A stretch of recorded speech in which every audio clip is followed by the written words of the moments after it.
గుర్తుపెట్టుకోండి, ఎవరితో అయినా సరే రోజూ మాట్లాడడం అలవాటు చేసుకోకూడదు. ఎందుకో ఇప్పుడు చెబుతాను, జాగ్రత్తగా వినండి. కాలం ఎప్పుడూ ఒకేలా ఉండదు. నిన్ను చిన్న చూపు చూసిన ప్రతి ఒక్కరికి బుద్ధి చెప్పే రోజు అంటూ ఒకటుంటుంది. ఎన్నో సమస్యలు మీ తలుపు తడుతూ ఉంటాయి. కానీ మీ నవ్వులు వాటికి వినపడగానే వెనుతిరిగి వెళ్ళిపోతాయి. కాబట్టి బాధలో కూడా నవ్వి చూడు. కన్నీళ్లకు నువ్విచ్చే ధైర్యం ఇదే అవుతుంది. గెలవకపోయినా పర్వాలేదు, ఓడిపోయినా సరే ప్రయత్నాలు కొనసాగించు. ధైర్యం ఉంటే లక్ష్యం అనేది ఖచ్చితంగా నువ్వు చేరుకుంటావు. కష్టం వస్తే భగవంతుణ్ణి కొలుస్తాము. దేవుడు నీకు రాబోయే కష్టాన్ని ఆపడు. నిత్యం స్మరిస్తే కొండంత కష్టాన్ని కూడా గోరంత చేస్తాడు.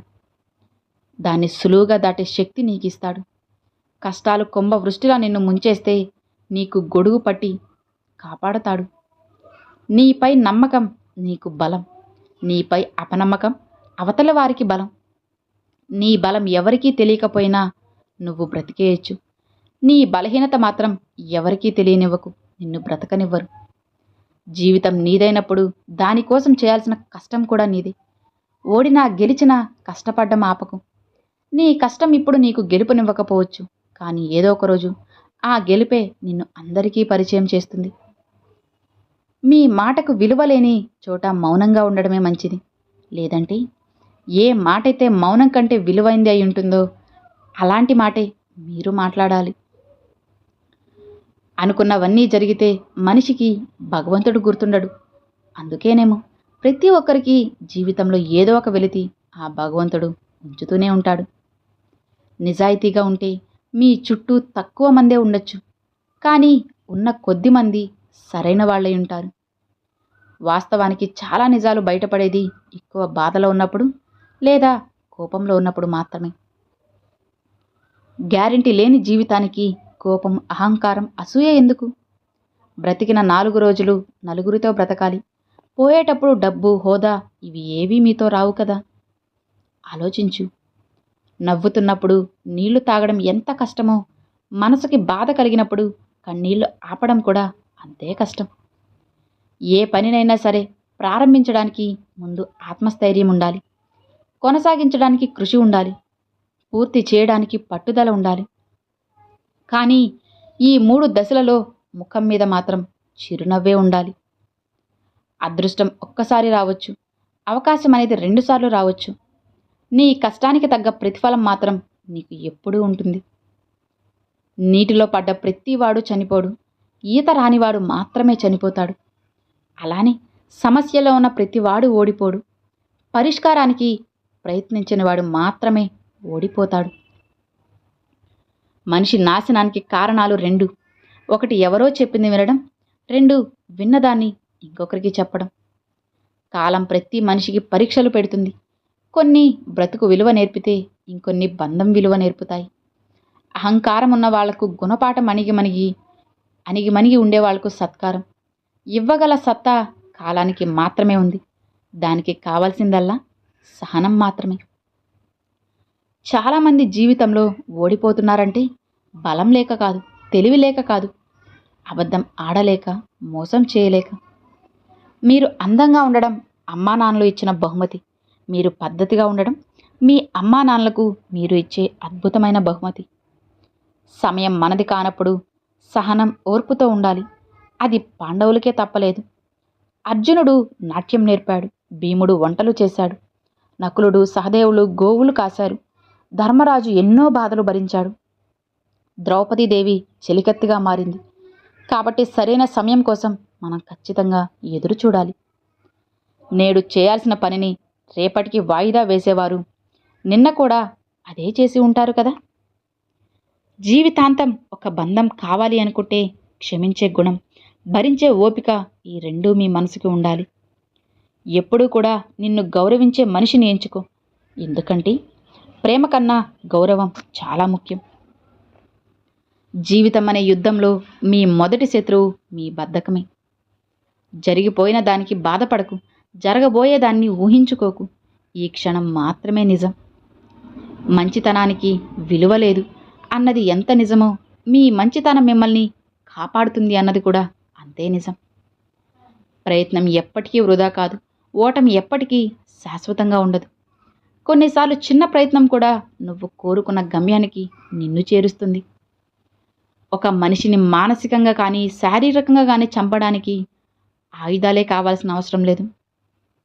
కత్తి కంటే పదునైన మాట అనే అస్త్రం చాలు ఆ మనిషిని అంతం చేయడానికి. ఎదిగాక పెన్సిల్కి బదులుగా పెన్ని ఉపయోగించడం ఎందుకో తెలుసా? ఇకపై మీరు చేసే తప్పుల్ని సరిదిద్దడం, తొలగించడం కఠినమని తెలియజేయడానికి. వింటున్నారు కదా అని కథలు చెప్పకండి, నమ్ముతున్నారు కదా అని నాటకాలు ఆడకండి. ఏదో ఒకరోజు నిజాలు తెలిసి వాళ్ళు దూరమయ్యాక, వినేవారు లేక, నమ్మేవారు కనబడక ఒంటరిగా మిగిలిపోతారు. మోసం చేసిన మీరే. ఖర్చు చేసినంత సులువు కాదు సంపాదించడం. నేడు మిమ్మల్ని పిసినారి అన్నవాళ్ళెవ్వరూ రేపు కష్టం వస్తే ఆదుకోవడానికి రారు. ఇంట్లో పెద్దవాళ్ల చేతిలో నిర్ణయాలు ఉన్నంత వరకు ఆ ఇల్లు ముక్కలవ్వదు. ఎప్పుడైతే ఇంట్లో అందరూ పెద్దవాళ్ళమయ్యామని అనుకుంటారో అప్పుడు ఆ ఇల్లు చల్లా చెదరైపోతుంది. దానికి పెద్దగా సమయం కూడా పట్టదు.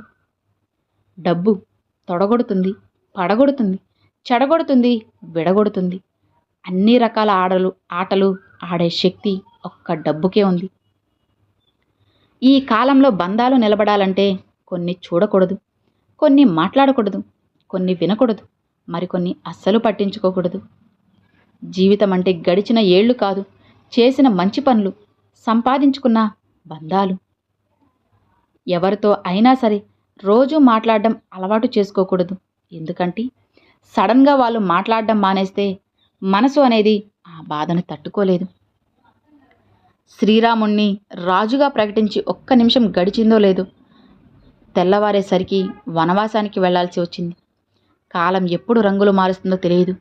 కాబట్టి ఈనాడు మీకున్న హోదా చూసుకొని మిడిసి పడకండి. ఒకరిని నాశనం చేయాలనే దుర్బుద్ధితో ఉన్నవారు చివరికి వారే నాశనం అయిపోతారు. అదే కర్మ ఫలితం అంటే. చేతికి ఉన్న అన్ని వేళ్ళు సమానంగా లేనట్లే లోకంలో అందరూ వ్యక్తులు ఒకేలా ఉండరు. మీకు నచ్చకపోతే చూసి చూడనట్లు వదిలేయడమే మంచిది. పలకరింపులు కూడా పైసల మీదే ఆధారపడి ఉంటున్నాయి ఇప్పుడున్న ఈ రోజుల్లో. రాయికి తాకే ఉలిదెబ్బ ఆ రాయికి చక్కటి రూపాన్ని ఇస్తుంది. కానీ మనిషి మనసుకి తాకే దెబ్బ ఆ మనిషిని ఓ బండ రాయిలా చేస్తుంది. నేటి మనిషి సమయాన్ని బట్టి మాటను, అవసరాన్ని బట్టి ఆటను, సందర్భాన్ని బట్టి నటనను పండించగల బహుముఖ ప్రజ్ఞాశాలి. నమ్మిన వారితో అబద్ధాలు చెప్పకు, అబద్ధాలు చెప్పేవారితో అసలు స్నేహమే చేయకు. రేపు రాజులా బ్రతకాలంటే ఈరోజు కూలీలా కష్టపడాల్సిందే. ఈ నిజం తెలుసుకుంటే ప్రతి ఒక్కరూ కూడా ధనవంతులే అవుతారు. కలలు కన్నంత సులువుగా జీవితం ఉండదు. ఏదో ఒక సంఘటన జీవితాన్ని పూర్తిగా మార్చేస్తుంది.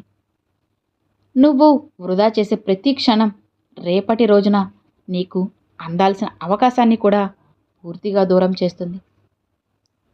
ఒక విత్తనం శబ్దం చేయకుండా పెరుగుతుంది, కానీ ఒక చెట్టు పెద్ద శబ్దం చేస్తూ పడిపోతుంది.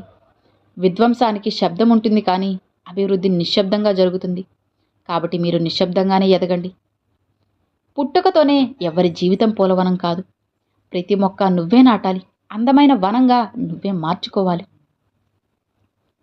ఈ లోకంలో పేరు సంపాదించాలి అంటే డబ్బు ఖర్చు పెడితే చాలు. కానీ జీవ గ్రంథంలో నీ పేరు సంపాదించాలంటే నీ జీవితం ఖర్చు పెట్టాలి. కష్టం పాఠం నేర్పిస్తుంది, కాలం పరీక్ష పెడుతుంది. భయపడి తప్పించుకుంటావో, తట్టుకొని నెట్టుకొస్తావో నీ చేతుల్లోనే ఉంటుంది. జీవితంలో ప్రతి నిమిషాన్ని వ్యర్థం చేయకు, ఉపయోగించుకో. మీరు వృధా చేసిన కాలం భవిష్యత్తులో మీ అదృష్టాన్ని తారుమారు చేయగలదు. జాగ్రత్త. అనుకున్నది సాధించాలంటే కొన్ని త్యాగాలు, విమర్శలు తప్పవు. త్యాగానికి వెనకాడకుండా, విమర్శలకు కుంగిపోకుండా విజయం సాధించడమే అన్నిటికీ సమాధానమవుతుంది.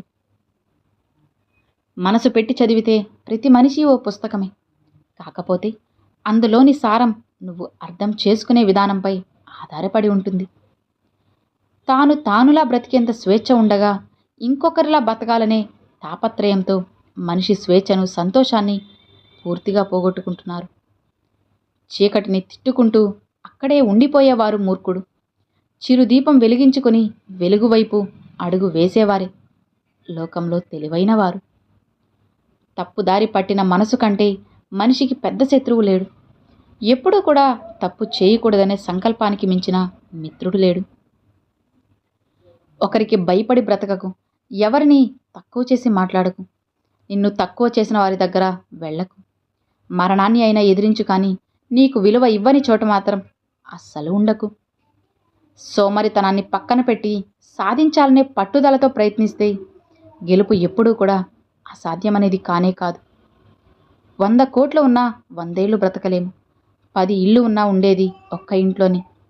ఉన్న ఈ ఒక్క జన్మకి 100 ఏళ్ళు గుర్తుండేలా బ్రతకాలి. 10 మందికి మనం సాయం చేసేలా ఉండాలి.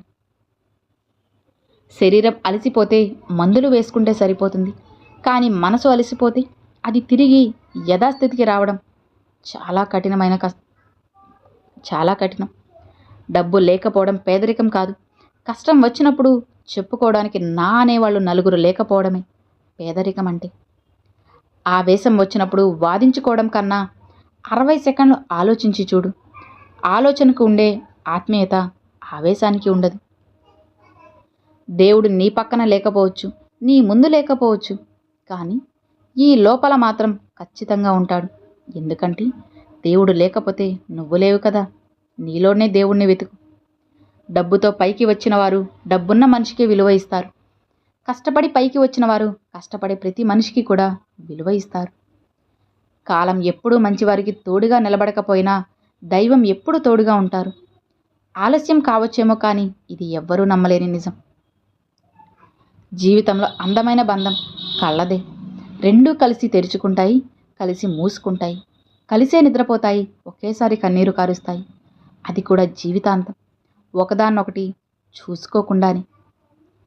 చేదుని రుచి చూసిన వారికే తీయదనం అర్థమైనట్లు, కష్టించి పనిచేసిన వారికే విశ్రాంతిలోని ఆనందమేంటో అర్థమవుతుంది. మనిషి అవసరం ఉంటే నాకు నువ్వే అంతా అంటారు. అదే అవసరం తీరాక నువ్వెంత అని అంటారు. ఇది నేటి మానవ నైజం. పూర్వం రోజుల్లో మనుషులు రాళ్లతో నిప్పు పుట్టించేవారట. మరి ఇప్పుడు ఏకంగా మాటలతోనే తగలబెట్టేస్తున్నారు. కాస్త జాగ్రత్తగా ఉండు. సైలెంట్గా ఉండేవారితో, ఆలోచించి మాట్లాడేవారితో జాగ్రత్త. వాళ్ళు సైలెంట్ అండ్ ఆలోచన వెనక ఏ అగ్నిపర్వతం దాగుందో ఎవ్వరూ చెప్పలేరు. సూర్యుడు ప్రతిరోజు తూర్పునే ఉదయిస్తాడు. మనిషి తన అవసరాన్ని బట్టి ఎప్పుడు ఏ దిక్కున ఉదయిస్తారో ఎవ్వరికీ తెలియదు. కుక్కలకు తెలుసు మనవాళ్ళు ఎవరు, బయట వాళ్ళు ఎవరు అన్నది. కానీ మనుషులకే తెలియదు మనవాళ్ళు ఎవరు, బయట వాళ్ళు ఎవరు అన్నది. మోసపోయేంత వరకు కూడా అర్థం కాదు.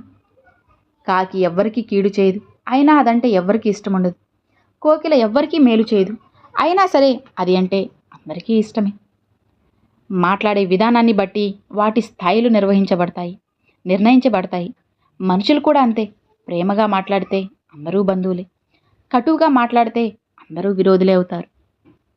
నిజమే కదా. ఈ ఉరుకుల పరుకుల జీవితంలో మీరు పోగు చేయాల్సింది డబ్బులు కాదు, అనుభవాలను, ఆత్మీయతలను. ముసలితనంలో నెమరు వేసుకుంటే అనుభవాలు ఎంతో ఆనందాన్నిచ్చేవిగా ఉండాలి. ఇక్కడ ఎవ్వరూ నీ వాళ్ళు కాదు. నువ్వు మాట్లాడుతున్నావు కాబట్టి మాట్లాడుతున్నారు. నువ్వు ఒక్కసారి మాటలు ఆపే, కనీసం ఉన్నావా అని కూడా ఎవ్వరికీ గుర్తుండదు. అలాంటి సమాజంలోనే ఇప్పుడు నువ్వు బ్రతుకుతున్నావు. కాబట్టి నువ్వు ఎంత జాగ్రత్తగా ఉంటే నీకు కూడా అంత మంచిది. సో అర్థమైంది కదండి. Thanks for watching friends.